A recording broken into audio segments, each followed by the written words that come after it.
Hello everyone, it's Jennifer McGuire here. I wanted to do a video showing you how I use the Simon Says Stamp March card kit. In particular, the stamp set that's in it. It's just fabulous.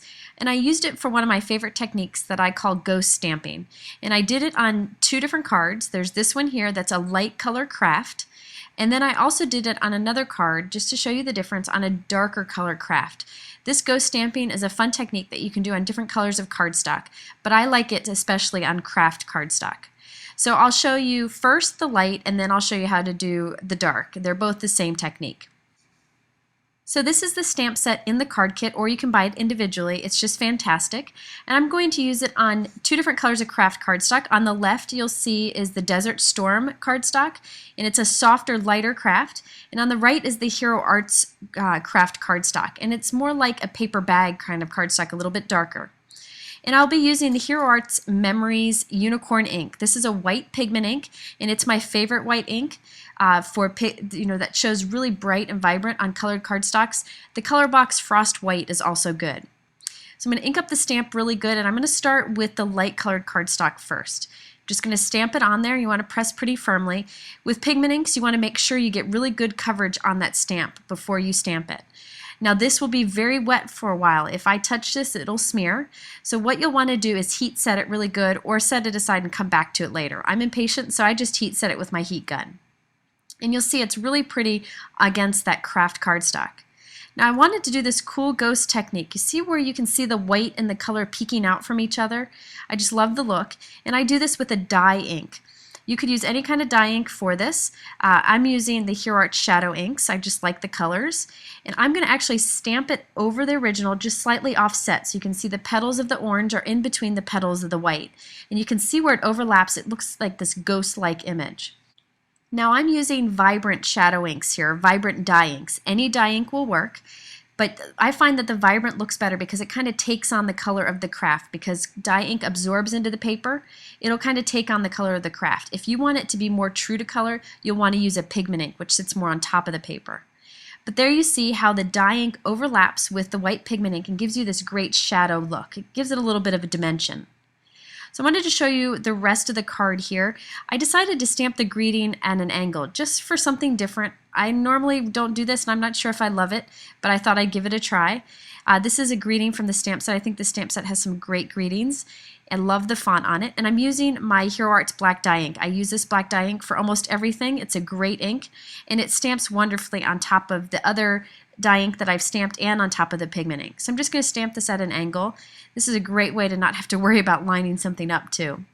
And you'll see that that black really pops out against the white and the color behind it.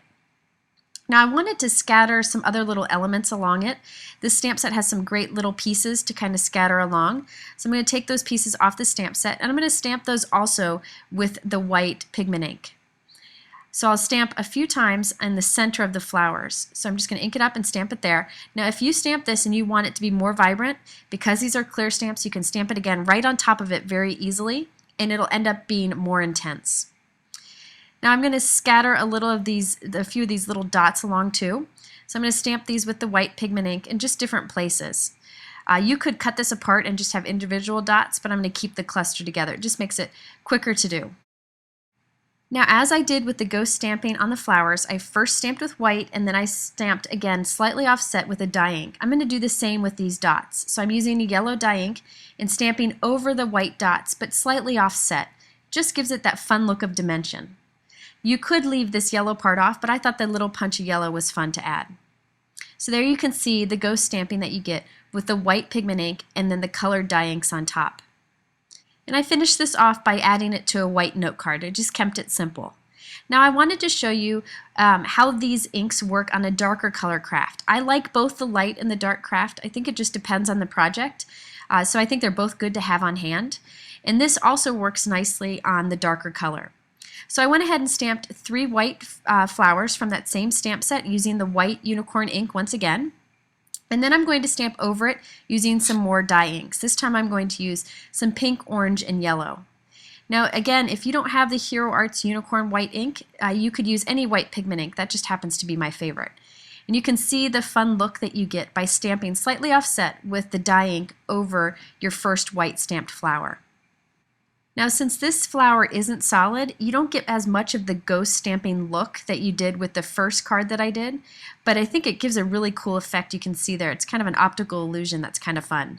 So this ghost stamping works with pretty much any kind of image that you would want to use, and it's great for background stamps. If you don't happen to have any Kraft cardstock, you could try this on a paper bag and just cut a piece out and put it on a card. Nobody will ever know the difference.